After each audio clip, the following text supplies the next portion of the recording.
सिर्फ नमाजी बन जाओ ना, औरतों की शिकायत दूर हो जाएगी। जो 5 वक्त रोज वुजू करेगा उसकी आंख में कभी कीचड़ ही नहीं रहेगा। जो 5 वक्त मिसवाक करेगा उसके मुंह से कभी बदबू ही नहीं आएगी। जो 5 वक्त वुजू करेगा भाई उसका चेहरा उतरा उतरा थोड़ी होगा, उसका चेहरा तो तरोताजा होगा। नमाज छोड़ दी ना इसीलिए सब मसाइल है, वरना नमाज सवाती है, नमाज सजाती है। कुरान कहता है किसने मना किया कि मस्जिद जाते वक्त जीनत न किया करो? हम लोग राहिब लोग नहीं है, इस्लाम में रहबानियत नहीं है, हम मुस्तफा जाने रहमत के गुलाम हैं। लेकिन चलें फिर आपको नौजवानों को नसीहत करता हूं, बुढ़ों को भी कहता हूं, अपने आप को कभी बुढ़ा मत समझो।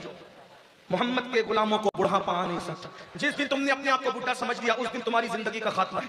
बुढ़िया लोगों से भी कहता हूं कि बड़ी अम्मा कभी अपने आप को बुढ़ी मत समझना, हिम्मत है, हौसला है। सलाउद्दीन अय्यूबी ने कहा था, मेरी बात हंस के ना उड़ाइए, अगर आपको हंसने में मना नहीं करूं लेकिन उड़ाना मत, मेरे जुमले बड़े खिलते, घर जाके सोचना मैं घर की बुनियादें मजबूत करने की बात कर रहा हूं। आप मेरी बात को तवज्जो से सुने, ये कोई मोटिवेशनल स्पीकर करता है लेकिन हम फकीर लोग हम सारी किस्म की बात करते हैं। मेरे भाइयों तवज्जो करना, सलाउद्दीन ने कहा था 1000 मरतबा जंग हार करके उतना नुकसान नहीं होता जितना एक मरतबा जो है वो हिम्मत हार के नुकसान होता है। मैं अल्लाह हक बयान करने में हया नहीं करता, रसूलुल्लाह हक बयान करने में हया नहीं करते। बड़े मियां इधर उधर क्यों तामतोइयां करने लगते हैं? क्योंकि बड़ी भी समझती है कि मैं बुढ़ी होगी। अगर बड़ी भी बुढ़ी होने की बजाय वो सोचे कि जैसे बहू मेकअप कर रही है मैंने भी करना है बड़े मियां के लिए, याद रखना ये बुढ़े लोगों के कदम इधर उधर बहकना बंद हो जाए। ये बात मैं आपको कह रहा हूं, वरना आज हम खून के आंसू रो रहे भाई, हम लोग खून के आंसू रो रहे। मैं हर बात माइक पे नहीं कह सकता लेकिन हम लोग ग्राउंड लेवल के लोग हैं, मसाइल लोगों के दरमियान हम सुनते हैं।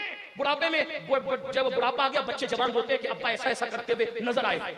ये अगर औरतें अगर शौहर के लिए सजने लगे, औरतों को नफिल नमाज पढ़ने से अफजल है कि वो शौहर के लिए सजा करें हलाल तरीके और तुम भी सजा कर एक दूसरे को अच्छा लगने, बस इतना कि मेरी बीवी का दिल मेरी वजह से खुश हो जाए। क्योंकि मेरी वजह से मेरी बीवी खुश हो गई अल्लाह राजी होगा। क्योंकि माँ बाप का दिल खुश करने से अल्लाह खुश नहीं होता, बीवी का दिल खुश करने से भी अल्लाह खुश होता है, क्योंकि वो हमारी शरीक हयात है। और वो कैसे खुश होगी? वो आपके सजने से खुश होगी। ये जो गुटखा खा करके मुंह में बदबू, ये तंबाकू की बदबू, खतरनाक बदबू, बीड़ी की बदबू, ये जो मुंह में बदबू आती है ना, ये तुम्हारी जिंदगी को भी बदबूदार कर चुकी है। मेरे भाई मुंह साफ रखो, अच्छा रखो, मिसवाक करो, मिसवाक की आदि बनो। चले कोई आदत पड़ भी गई है आपको तो मुंह साफ रखो, लौंग खाया करो, सौंफ खाया करो, घर जाया करो तो मुंह साफ करके जाया करो, बहरहाल सच सवर के रहा करो लेकिन जायज।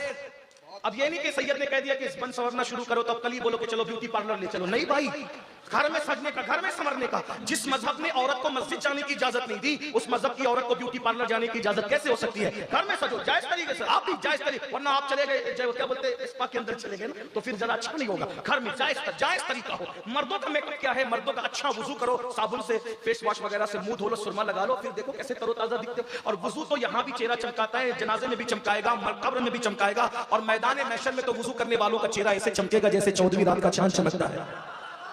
एक दिन इमाम हसन के दिल में ख्याल आया कि मैंने आज सजना है, संवरना है।